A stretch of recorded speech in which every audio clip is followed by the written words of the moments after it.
Welcome to the deep dive. Few stories have gripped us quite like the Jeffrey Epstein case. It's just been this whirlwind of speculation, so many unsettling questions for years now. Our goal today really is to cut through some of that noise, try and get to the actual updates. Exactly. We're focusing specifically on the very latest official findings, stuff coming out now, July 2025. We're drawing from the recent, Department of Justice reviews, FBI reviews, plus some newly released info. The aim is clarity. What have the authorities actually revealed? What are they stating as fact now? Okay, right. Let's really dig into this then. Let's unpack these updates and maybe tackle some of those persistent theories head on. I mean, for years, one of the absolute biggest things fueling endless rumors, online speculation, was this idea of a client list. Yeah. What have the authorities actually concluded about that? Is there one? Well, that's a major point. After all that speculation, the DOJ and FBI have officially concluded that Epstein did not keep a specific client list like the one people imagine. A list of powerful associates involved in his crimes for blackmail purposes. Their investigation was exhaustive. They looked at tons of digital physical evidence, and they found no credible evidence he was systematically blackmailing high-profile people as part of some wider network designed for that. And this is really critical, right? Because it challenges a huge public assumption. It sort of shifts the narrative away from this vast organized conspiracy. It brings the focus back to Epstein's own predatory actions, and crucially, those who directly enabled him.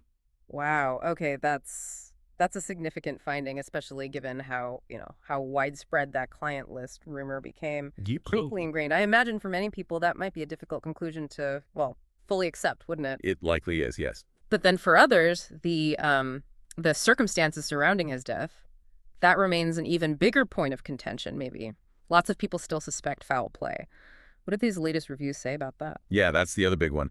The DOJ's review, the latest one, it unequivocally reaffirms Epstein died by suicide in his jail cell back in August 2019. Yeah. They basically laid it out. They released previously unseen jailhouse footage, apparently, and a detailed internal memo from the Bureau of Prisons. Both directly support the medical examiner's original suicide finding. The intention here seems clear. Put those theories of foul play definitively to rest, like a final government word on the matter. Okay, so very firm conclusions then. No specific client list as rumored, and death confirmed as suicide. So the natural question, I guess, is, does this mark the end? Is this chapter closed? Or are there still avenues for, more charges, new revelations, especially with these recent document releases people talked about? Well, it seems to signal a definitive end to the investigative phase, at least in terms of looking for more direct accomplices in his core sex trafficking activities. The DOJ has stated quite clearly, no additional individuals will be prosecuted in connection with Epstein's crimes, not beyond Ghislaine Maxwell, who's already serving her sentence, of course, Right. and about those documents. Yeah. Despite, huge public anticipation for bombshells, the recently released files, they actually contained very little genuinely new, explosive information. And it's important to understand why so much material remains sealed. The official reason given is primarily to protect the identities of victims and survivors.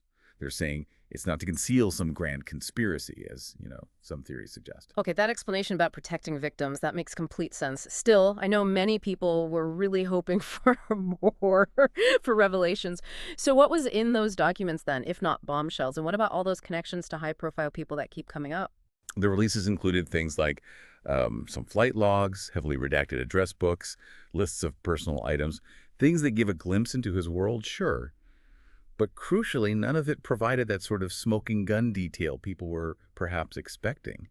High-profile names, yes, they appear, but often linked just by association. Maybe they flew on his plane once or were in an address book. But there wasn't evidence presented of direct criminal activity related to Epstein's sex trafficking ring found in these specific releases. The latest DOJ review specifically stated they found no evidence to support claims of, a secret blackmail operation, or that hidden, incriminating list warranting more charges. Right. So putting it all together, what does this all mean for the whole Epstein saga? It really feels like these latest official findings from the DOJ, from the FBI, they're trying to bring some form of closure, debunking some of the most sensational theories, and basically saying, look, for now, we don't have any more secrets we're able or willing to share.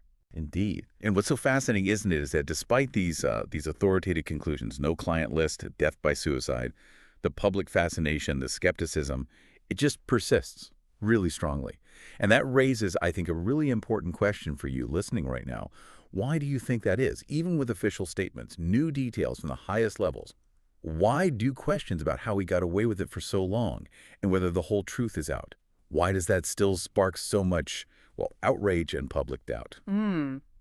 That's a powerful tension to think about, isn't it? The official version versus this persistent public perception.